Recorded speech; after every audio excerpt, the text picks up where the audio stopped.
নমস্কার বন্ধুরা, welcome to Shampa's kitchen. আজ নিয়ে এসেছি সকালে তাড়াহুড়ায় 5 মিনিটের চটজলদি ব্রেকফাস্ট রেসিপি। রোজকারের ব্রেকফাস্টকেই আরো টেস্টি করে অন্যভাবে তৈরি করব, যা খেয়ে ছোট থেকে বড় সকলেই বলবে ওয়াও। রেসিপিটা ভালো লাগলে লাইক ও শেয়ার করার অনুরোধ রইল। তাহলে চলুন শুরু করি। একটা ছোট বোল নিয়ে নিয়েছি, তার মধ্যে আমি ডিম ফাটিয়ে নেব। দুটো ডিম ফাটিয়ে নিলাম।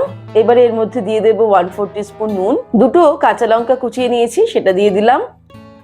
দিয়ে দেব কুচানো পেঁয়াজ, 2 টিস্পুন কুচানো পেঁয়াজ অ্যাড করে দিলাম। গোলমরিচের গুঁড়ো দিয়ে দিচ্ছি 1/4 টিস্পুন, আর সবশেষে অ্যাড করে দেব কিছুটা পরিমাণে কুচানো ধনেপাতা। এবারে একটা ফর্কের সাহায্যে ভালো করে ডিমটাকে ফেটিয়ে নেব। ব্যাস, ডিমটা খুব ভালো করে ফেটিয়ে নিয়ে চলে যাব পরের স্টেপে। এবারে একটা ফ্রাইং প্যান গরম করে তার মধ্যে 1 টিস্পুন বাটার ভালো করে স্প্রেড করে দেব। ফ্লেমটা কিন্তু লোতে রেখেছি। তারপরে বাটারটা স্প্রেড হয়ে যাওয়ার পর এর মধ্যে ডিমটা ঢেলে দেব।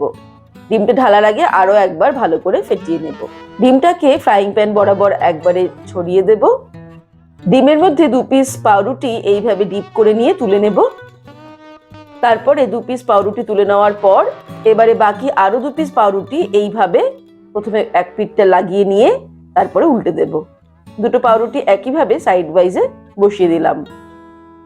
ডিমটা যখন এক সাইডে হয়ে গিয়ে প্যান ছেড়ে দেবে, তখন আমি হাতা বা খুন্তির সাহায্যে এইভাবে এটাকে উল্টে দেব।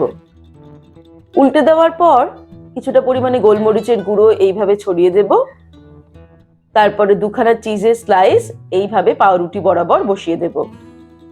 তারপরে সাইড দিয়ে ডিমটাকে ফোল্ড করে এইভাবে চিজের উপরে সেট করে দিতে হবে। এবারে যে দুটো পাউরুটি আমি ডিমের মধ্যে ডুবিয়ে নিয়ে রেখে দিয়েছিলাম, সেই দুটো এর উপর দিয়ে ভালো করে বসিয়ে দিতে হবে। তারপরে কিছুটা পরিমাণে বাটার আমি দিয়ে দেব ব্রেডের ওপরে। বাটারটা হালকা মেল্ট করে নেব।